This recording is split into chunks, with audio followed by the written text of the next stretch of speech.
ठाकुर हमरे रमण बिहारी, हम हैं रमण बिहारी के। साधु सेवा धर्म हमारा, काम न दुनियादारी से। ठाकुर हमरे रमण बिहारी, हम हैं रमण बिहारी के। साधु सेवा धर्म हमारा, काम न दुनियादारी से। कोई भला कहे चाहे बुरा कहे, हम हो गए रमण बिहारी के।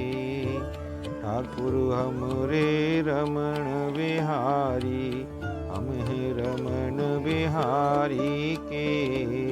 ठाकुर हमरे रमण बिहारी, हम हैं रमण बिहारी के।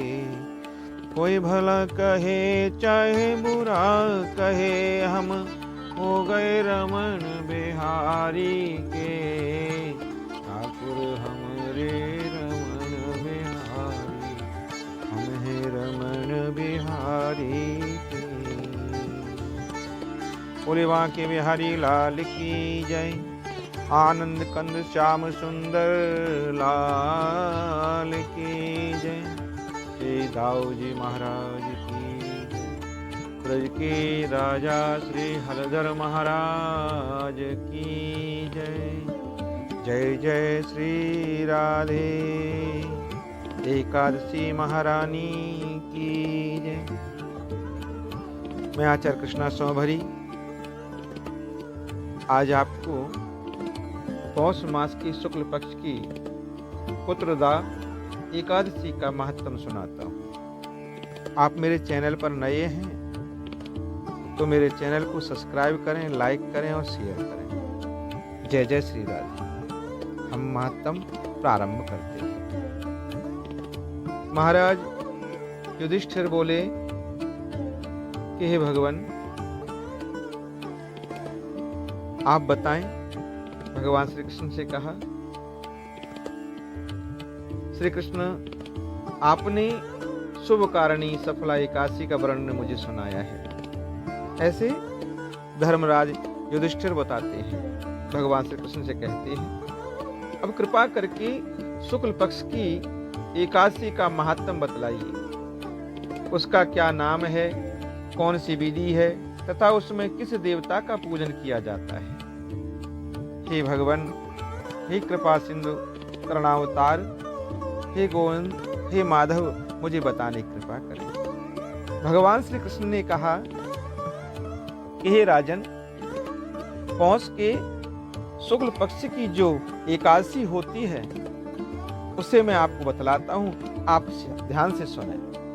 हे महाराज, संसार के हित की इच्छा से मैं इसका वर्णन करता हूँ। हे राजन, पूर्वोक्त विधि से ही यत्न पूर्वक इसका व्रत करना चाहिए।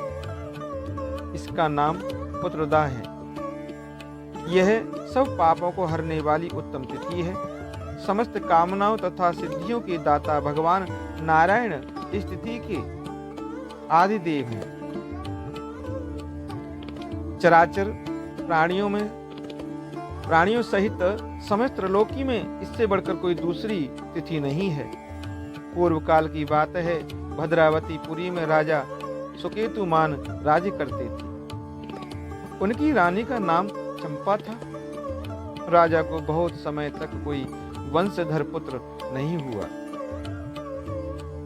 इसलिए दोनों पति पत्नी सदा चिंता में और शोक में डूबे रहते थे। राजा के पितर उनके दिए हुए जल को शोकोच्छ्वास से गर्म करके पीते थे। राजा के बाद और कोई ऐसा नहीं दिखाई देता जो हम लोगों को तर्पण करेगा। यह सोच सोचकर पितर दुखी रहते थे। एक दिन राजा घोड़े पर सवार हो गहन वन में चले गए। पुरोहित आदि किसी को भी इस बात का पता न था। मृग और पक्षियों से सेवित उस सघन कानन में राजा भ्रमण करने लगे। मार्ग में कहीं सियार की बोली सुनाई पड़ती तो कहीं उल्लुओं की। जहां तहां रीछ और मृग दृष्टिगोचर हो रहे थे। इस प्रकार घूम घूम कर राजा वन की शोभा देख रहे थे। इतने में दोपहर हो गया। राजा को भूख और प्यास सताने लगी। वे जल की खोज में इधर उधर दौड़ने लगे। किसी पुण्य के प्रभाव से उन्हें एक उत्तम सरोवर दिखाई दिया, जिसके समीप मुनियों के बहुत से आश्रम थे। शोभाशाली नरेश ने उन आश्रमों की ओर देखा। उस समय शुभ की सूचना देने वाले सगुन होने लगे। राजा का दाहिना नेत्र और दाहिना हाथ फड़कने लगा, जो उत्तम फल की सूचना दे रहा था। सरोवर के तट पर बहुत से मुनि वेद पाठ कर रहे थे। उन्हें देखकर राजा को बड़ा हर्ष हुआ। वे घोड़े से उतरकर मुनियों के सामने खड़े हो गए और पृथक पृथक उन सबकी वंदना करने लगे। वे मुनि उत्तम व्रत का पालन करने वाले थे।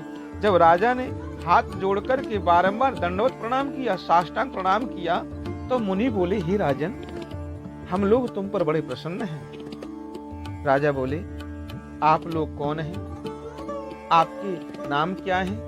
तथा आप लोग किस लिए यहाँ एकत्रित हुए हैं? ये सब सच सच मुझे आप बताइए।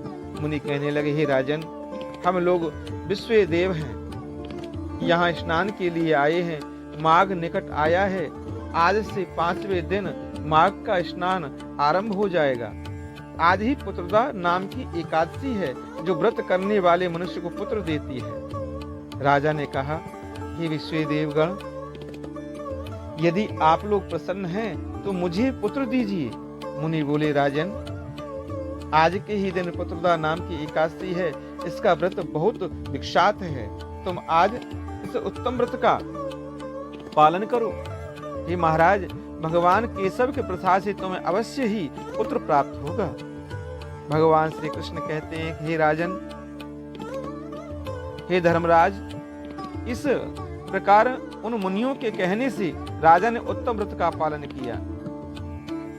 हे युधिष्ठिर, महर्षियों के उपदेश के अनुसार विधि पूर्वक पुत्रदा एकादशी का अनुष्ठान किया। फिर द्वादशी को पारण करके मुनियों के चरणों में बारंबार मस्तक झुकाकर राजा अपने घर आए। तदनंतर रानी ने गर्भधारण किया। प्रसव काल आने पर पुण्य कर्मा राजा को तेजस्वी पुत्र प्राप्त हुआ, जिससे अपने गुणों से पिता को संतुष्ट कर दिया। वह राजाओं का पालक हुआ और प्रजा को सुख देने वाला हुआ। इसलिए ये राजन, पुत्रदा का उत्तम व्रत अवश्य करना चाहिए। मैंने लोगों के हित के लिए तुम्हारे सामने इसका वर्णन किया है। जो मनुष्य एकाग्रचित होकर के पुत्रदा का व्रत करते हैं, वे इस लोक में पुत्र पाकर मृत्यु के पश्चात स्वर्गगामी होते हैं। इस महात्म को पढ़ने और सुनने से अग्निष्ट होम यज्ञ का फल प्राप्त होता है। जय जय श्री राधे। बोले बांके बिहारी लाल की जय। एकादशी महारानी की।